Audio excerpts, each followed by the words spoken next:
Okay, so hello everyone, welcome back to my channel Payal Tabral. So this time I'm going to solve question number 2 B part. Okay, हाँ आवाज़ थोड़ी voice कम है मैं जरा. Okay, now I think the voice will be clear.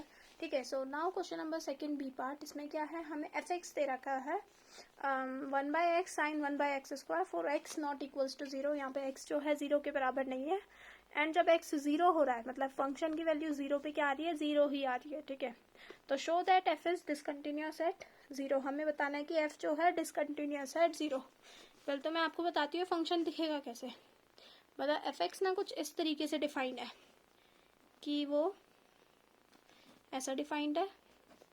जब x 0 के बराबर नहीं है, जब x 0 है तो आंसर क्या आ रहा है मेरा 0 फंक्शन का. ठीक है. तो ये कुछ फंक्शन ऐसा डिफाइन हो रखा है. अब इसमें मुझे प्रूव करना है डिसकंटिन्यूअस है. अगर मैं ये प्रूव कर दूं, ठीक है, कंटिन्यूअस में तो क्या होता है, लिमिट की जो वैल्यू होती है वो फंक्शन की वैल्यू पे होती है. मतलब अगर वो कंटिन्यूअस होगा तो वैसा होगा कि limit x tending to 0 1/x sine 1/x square क्या होगा, एफ ऑफ 0 के ही बराबर होगा. एफ ऑफ 0 विच इज क्या 0. ठीक है. अगर वो कंटिन्यूअस होता तो वो कुछ ऐसा होता कि उसकी वैल्यू 0 पे 0 ही आती क्योंकि वो कंटिन्यूअस है. पर यहाँ पे मुझे डिसकंटिन्यूअस दिखाना है तो मैं दिखा दूंगी कि इसकी लिमिट जो है वो 0 के बराबर नहीं है, या फिर मैं कह दूंगी ये लिमिट एग्जिस्ट ही नहीं कर रही है. ठीक है. नॉट इक्वल्स, इसके इक्वल नहीं आ रही. एफ ऑफ 0 तो 0 है, मतलब ये एफ ऑफ 0 के बराबर नहीं आ रही. To prove that is limit does not exist. Limit does not exist at x equals to 0. अब देखो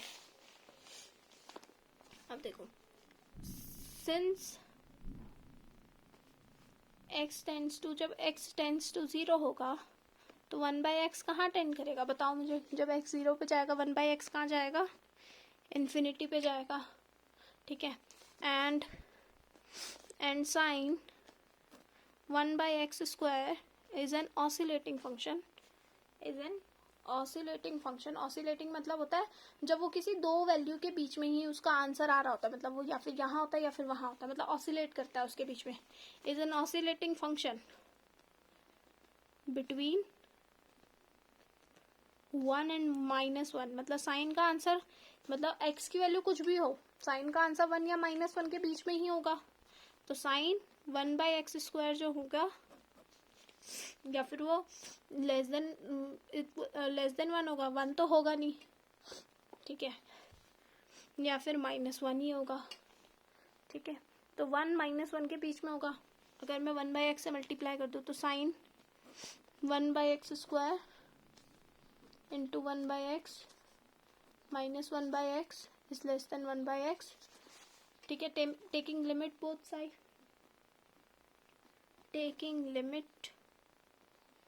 बोथ साइड, ठीक है, बोथ साइड्स. तो क्या हो जाएगा, माइनस इन्फिनिटी और इन्फिनिटी आ जाएगा. ठीक है.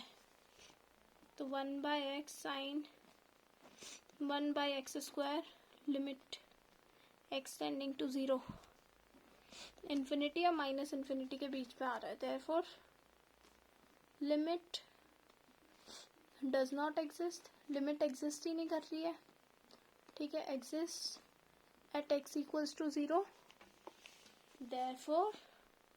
therefore fx is discontinuous at 0. 0 पे वो क्या आ गया, डिसकंटिन्यूअस आ गया. ठीक है. So this is for the proof of this. ठीक है. क्वेश्चन नंबर सेकंड का बी पार्ट इतना ही है. अब हम मिलते हैं नेक्स्ट क्वेश्चन में. एंड प्लीज सोल्यूशन साथ साथ अपनी राइटिंग में अपने तरीके से लिखा करो. ठीक है. जैसे जैसे समझ आ रहा है. नोट्स मत मांगा करो यार प्लीज. ठीक है. क्योंकि अपने बनाए हुए नोट सबसे बेस्ट होते हैं. दूसरों के नोट से पढ़ोगे नहीं समझ आएगा. ठीक है. ओके, मिलते हैं नेक्स्ट वीडियो में. तब तक लाइक शेयर एंड सब्सक्राइब पढ़ते रहो अच्छे से. Bye bye.